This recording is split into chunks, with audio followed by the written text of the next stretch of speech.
আমার জন্য। এটা আমার জন্য? হ্যাঁ। হ্যালো গাইস, দেখেন আমার ছেলে আমার জন্য গিফট নিয়ে এসেছে। চলেন আমরা দেখি আমার ছেলে আমার জন্য কি গিফট নিয়ে আসছে।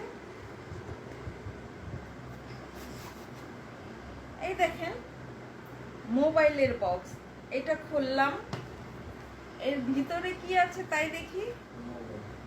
এই যে দেখেন মোবাইল,